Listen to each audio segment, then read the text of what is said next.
유효기간이 지났네.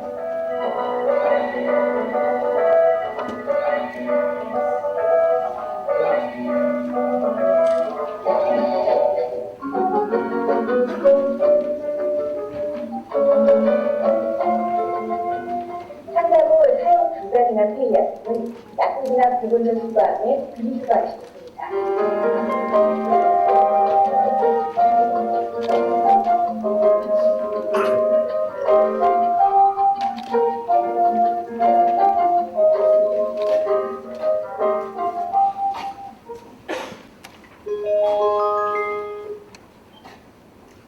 화면 속의 영상들 잘 보셨습니까? 화학물질인 약이 주는 느낌 따뜻하진 않았을 것입니다. 또한 강가의 물고기도 건강한 느낌과는 거리가 멀죠? 안녕하십니까. 저희는 수지의 작은 별과를 SLC입니다. 현대사회를 살아가는 사람들에게 약이란 질병을 치료하고 건강을 개선하는데 없어서는 안 될 소중한 존재입니다. 또한 우리나라는 외국에 비해 의료보험 혜택이 잘 발달되어 병원 방문과 의약품의 구매가 빈번합니다. 그런데 복용 후 이런저런 이유로 남아있는 폐의약품들의 처리는 어떻게 이루어지고 있을까요? 환경부에서는 2008년부터 가정 내 폐의약품의 회수, 처리 사업을 추진하고 있습니다. 뚜렷한 처리 절차가 있음에도 많은 국민들은 폐의약품에 의한 폐해를 심각하게 느끼지 못하고 처리 과정 또한 잘 알지 못해 무분별하게 일반 쓰레기가 같이 버려지고 물약 등은 싱크대 등을 통해 하수로 흘러들고 있는 실정입니다. 저희 SLC는 평소 하천 환경에 관심을 갖고 있었던 바 폐의약품의 환경 노출에 의한 문제점을 발견하고 이에 대한 대비책을 마련하고자 하였습니다. 여러분, 항생제 하나를 희석시키는데 얼마만큼의 물이 필요한지 아십니까? 항생제 하나를 희석시키는 데는 무려 약 10톤의 물이 필요합니다.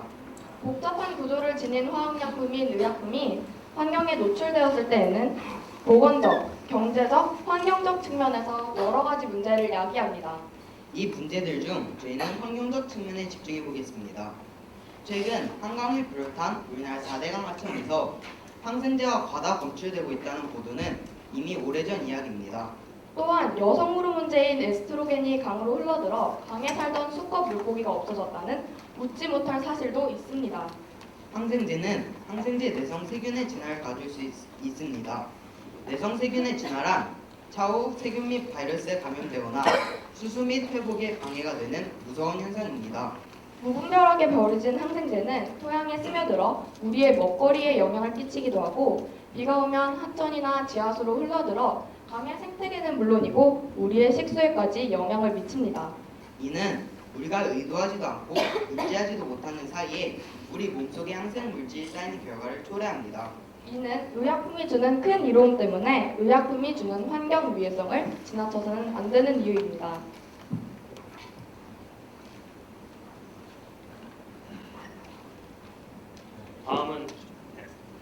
다음은 대한 정책입니다. 가정 내 폐의약품은 폐기물 관리법상 생활 폐기물로 분류됩니다. 현재 우리나라에서 실시되고 있는 가정 내 폐의약품의 회수와 처리 과정을 살펴보면 소비자들은 각 가정에 남아있는 의약품을 정리 후 약국에 직접 전달합니다. 그 약국과 보건소에서는 폐의약품들을 수집, 보관 후 보건소에서 취합하여 각 시청의 총수행정과에서 수거하고 운반하여 일괄 보건 소각 처리를 하고 있습니다. 즉 약국, 보건소 등을 통하여 배출되면 보건지사에서 지역본부로 취합하여 폐기물 전문 업체에서 전량 폐기 처리하는 것으로 절차를 따르고 있습니다. 2010년 이후 용인시 수지구의 가정 내 폐의약품의 수거 처리 현황 및 실제 조사표를 보시면 2010년 이후 수거 실적은 수지구의 미미한 증가량을 제외하고는 전반적인 수거 실적과 판매 양폭수는 큰 변동이 없었습니다. 이는 폐의약품의 수거활동 성과가 아주 미비하다는 것을 말해주는 것입니다. 그렇다면 선진국들은 어떻게 폐의약품을 관리하는지 간단히 짚어보겠습니다. 먼저 캐나다에서는 약국에서 폐의약품을 수거하고 수시로 소각처리 면허를 가진 폐기물 처리 업체에서 소각 처리하고 있습니다. 미국에서는 일회성 행사부터 연중 실시되는 다양한 방식으로 폐의약품의 수거 처리가 시행되고 있었으며 특이한 점은 노인들을 중심으로 교육을 진행하거나 마약류 등의 규제약품을 중심으로 수거되고 있습니다. 유럽에서는 각 국가별로 약국을 통한 폐의약품의 수거 방식과 제약단체 의회 소각 처리 운영되는 방식, 공공기관 및 민간 폐기물 처리 업체와 협력하여 소각 처리하는 방식을 따르고 있습니다. 우리나라의 효율적인 폐기약품의 수거 처리를 위해 저희들이 제안한 제한 정책은 다음과 같습니다. 첫째, 그린말리지 실시. 둘째, 대형마트 내 폐기약품 수거 설치. 셋째, 아파트 재활용 시 월 1회 수거 실시. 넷째, 매달 유해물질 분리수거의 날을 지정. 다섯째, 폐의약품의 상시 수거 허용. 여섯째, 약봉투 제작 시 폐기약품 수거에 관한 문구 삽입. 일곱째, 폐의약품을 유해물질 법률로 규정하여 관리 감독. 여덟째, 제약회사의 사회적 책임을 강조하여 적극적인 동참을 유도하는 등이 있습니다. 여러 가지 대안 정책 중에서 저희 SLC가 선택한 공공정책은 크게 4가지가 있습니다. 그 첫 번째 정책은 아파트 단지와 대형마트 내에 폐기약품 수거함을 설치하는 것입니다. 일반적으로 일주일에 한 번쯤은 대형마트를 이용하는 가족들을 위하여 저희 SLC는 대형마트에 폐기약품 수거함을 설치하면 왕래시에 간단하고 편리하게 그리고 수시로 폐기약품을 분리수거할 수 있습니다. 둘째, 조제욱 양 봉투와 제약회사 약상자에 먹다 남은 약은로라는 문구 삽입을 의무화하는 것입니다. 현재 이 문구는 사용이 권장되고 있지만 사용하는 약국 수는 아주 적습니다. 하지만 이 제도는 가정 내 폐기약품 회수 처리에 관한 홍보 부족이라는 커다란 난제를 해결하려는 가장 실현 가능하고 현실적인 방안입니다. 셋째, 가정 내 폐기약품의 수거 처리 업무를 관리하고 책임을 맡는 전담부서가 신설되어야 합니다. 현재 수지구 내에서는 폐기약품을 수거, 보관, 운반, 처리의 일련의 과정을 여러 기관의 도움으로 이루어지고 있습니다. 이는 책임 있는 관리가 이루어지지 않아 사업의 연속성 측면에서 문제점이 있습니다. 폐기약품의 수거 처리의 과정은 철저히 관리되어야 합니다. 그러나 약국, 보건소, 시청, 보건복지부, 환경부 중 어느 하나의 기관도 이 과정에 대한 감시권이 없으며 책임을 회피하려는 경향이 있었습니다. 수거 관리 시스템이 용이하게 이루어질 수 있도록 책임을 맡는 전담 기관의 선정이 시급합니다. 넷째, 가정 내 폐기약품을 생활 폐기물이 아닌 유해물질 관련 법령에 포함시켜야 합니다. 가정 내 폐기약품은 폐기물관리법상 생활 폐기물로 분류되어 관리되고 있습니다. 따라서 가정에서 발생되는 폐기약품은 쓰레기 종량제 봉투를 통해 다른 생활 폐기물과 혼합 배출되어 소각 또는 매립 처리되고 있습니다. 더욱 위험한 것은 물약과 같은 불효기양품이 싱크대나 화장실 등을 통하여 하수구로 배출되고 있다는 점입니다. 즉 대다수의 국민들은 폐기약품이 치명적인 위험이 될 수 있다는 사실을 모른 채 심각하게 인식하지 못하고 있습니다. 이는 가정 내 폐기약품이 유해물질 관련 법령에 포함시켜야 된다는 이유입니다. 폐기약품의 효율적인 수거 처리와 홍보를 위해 저희 팀은 여러 각도에서 노력하였습니다.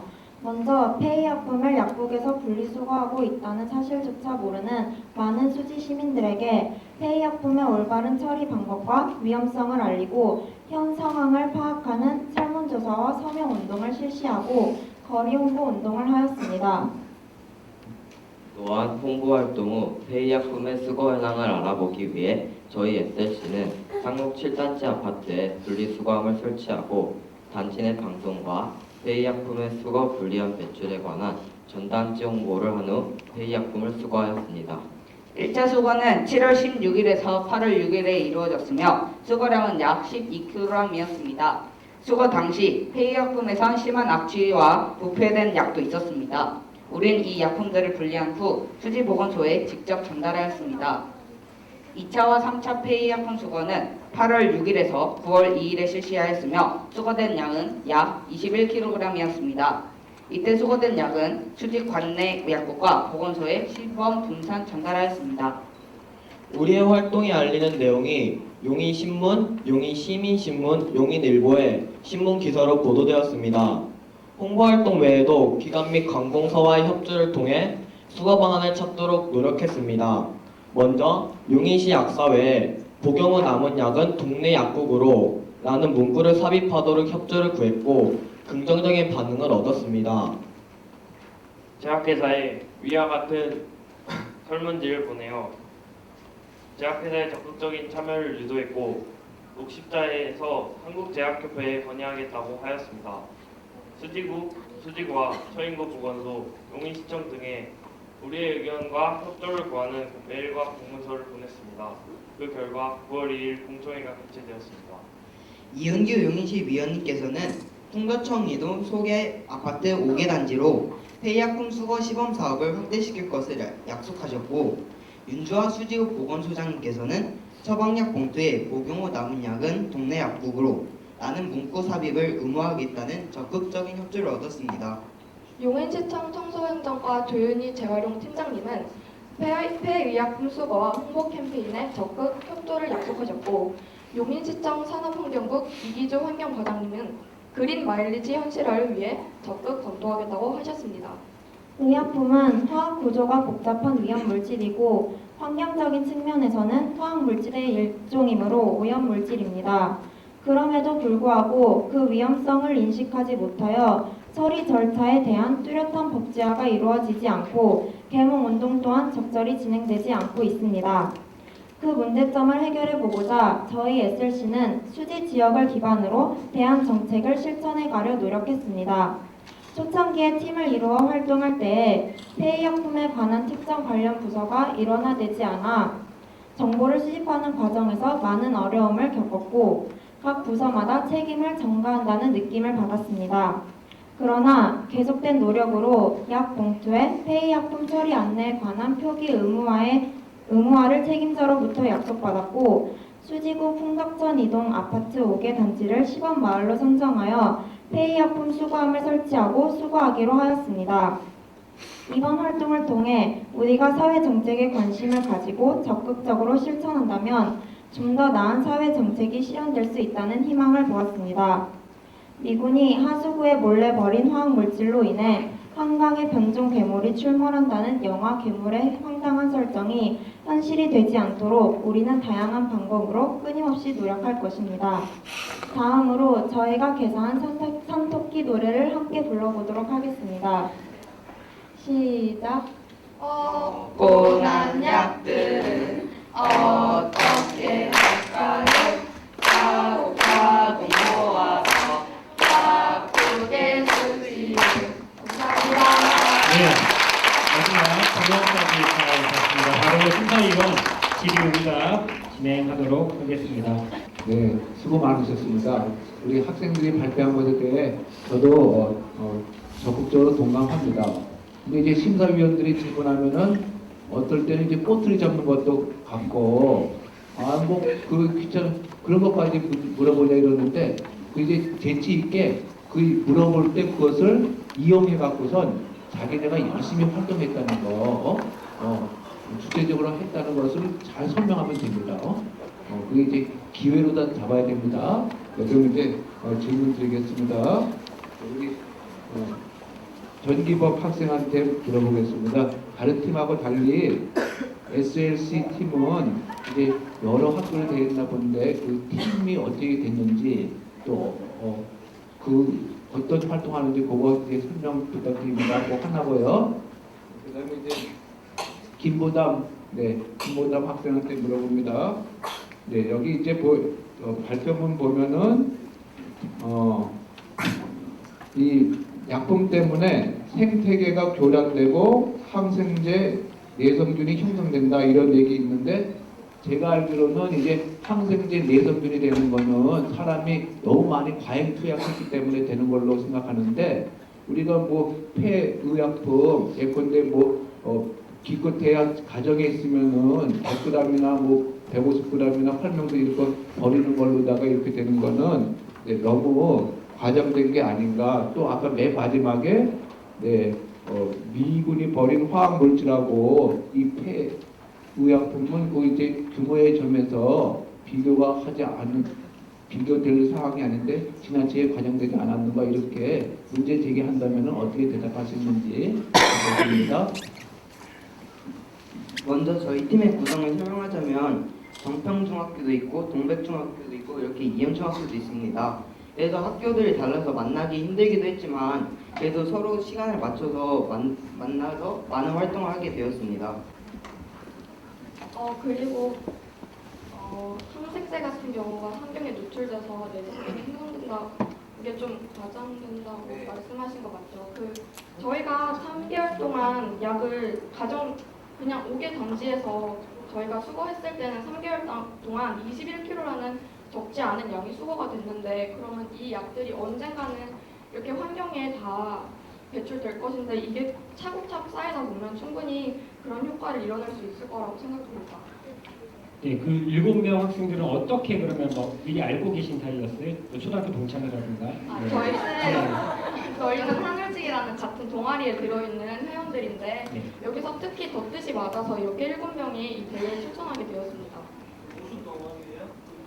하늘지기 또한 환경 동아리인데 특히 하천 환경에 관심을 갖고 활동하는 동아리입니다. 네, 궁금함이 조금 풀렸습니다. 네. 네, 또 심사위원님. 네, 잘 들었어요.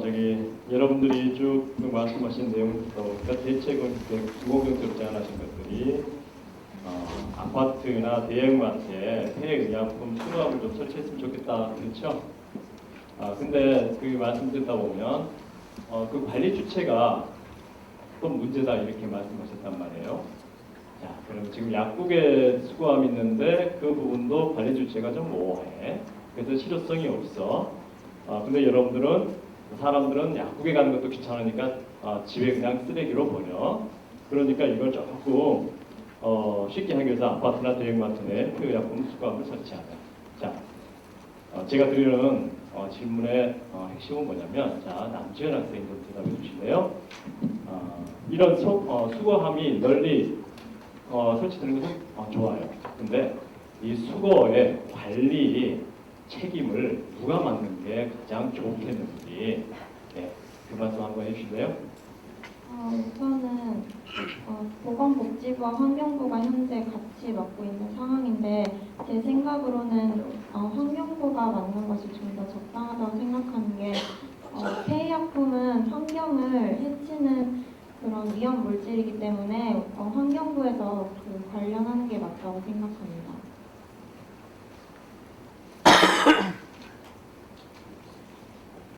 사실은 이제 폐의약품이 생겨나서 이게 이제 문제가 된 거잖아요. 그러면 실질적으로 폐의약품 수거하는 것이 중요하지만 폐의약품이 생기지 않게 하는 것이 저는 굉장히 더 중요하지 않겠느냐라는 생각이 들어요. 그래서 활동하시면서 예를 들면 오남용되고 있는 이런 이제 의약품을 어떻게 하면 오남용이 되지 않도록 할 수 있을까라는 거를 한번 고민해 보신 적 있는지 자유롭게 그냥 아무나 대답을 좀 해주셨으면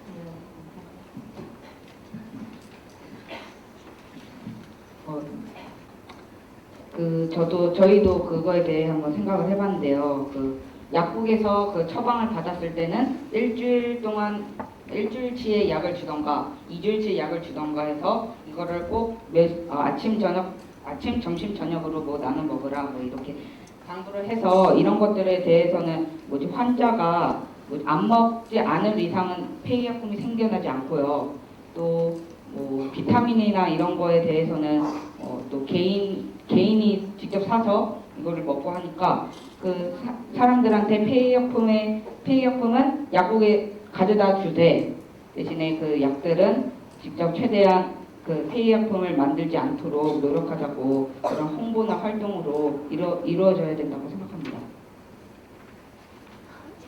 약 먹는 사람이 의약품을 안 먹어서 그렇다라고 얘기하신다 그러면 예를 들면 이제 사실은 3일이 아니라 하루만 먹어도 되고 약이 불필요한 경우들도 있는데 그러면 의사회나 약사회나 그러니까 저희가 이제 지금은 편의점에서도 막 약을 살 수 있게끔 이렇게 되어 있어요. 오남용이 더 심각해질 수도 있는데 그런 시대에서 좀 말씀드렸고요.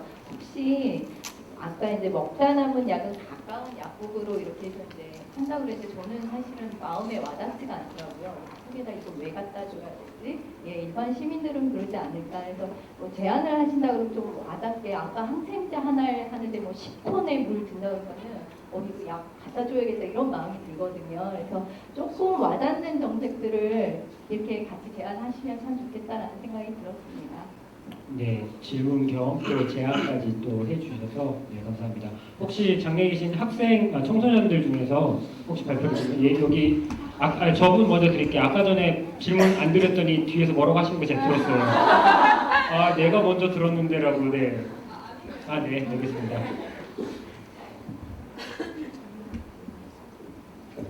저는 상일여고 강원누리 박사장입니다. 제가 폐의약품 수거함에 대해서 질문을 드리고 싶은데 그 헌옷 수거함이 있잖아요. 근데 헌옷 수거함에 우리가 잘 이용하지 않는 게 헌옷이 생기면 거기에 버려야지가 아니라 남 주거나 그냥 다른 데 갖다 버려야겠다 이런 식으로 생각을 많이 하잖아요. 마찬가지로 폐의약품 수거함도 꼭 이 수거함에 폐의약품을 버려야 된다는 국민들의 의식을 어떻게 바꿀 것인지 실효성에 대해서 의문을 제기하고 싶습니다. 그래서 저희가 아까부터 저희가 공공정책으로 제시를 했던 게 약 봉투에 먹고 남은 약은 약국으로라는 문구를 삽입해서 좀 사람들이 널리 알 수 있게 홍보를 하는 정책을 마련을 했고요. 그리고 일단 저희가 아까 말씀드렸듯이 항생제 하나에는 10톤의 물을 사용해서 희석해야 한다고 말씀드리고 여기 심사위원님께서도 그게 되게 마음에 와닿았다고 말씀하시는데 이런 예를 들어서 외국 같은 경우는 담배과 광고에다가 되게 암 발병 같은 그런 자극적인 사진 같은 것을 넣어놔서 좀 경각심을 불러일으킨다고 하는데 그런 식으로 홍보를 한다면 좀 더 실효성 있게 사용될 수 있을 거라고 생각합니다. 네. 아까 또 질문하신 분.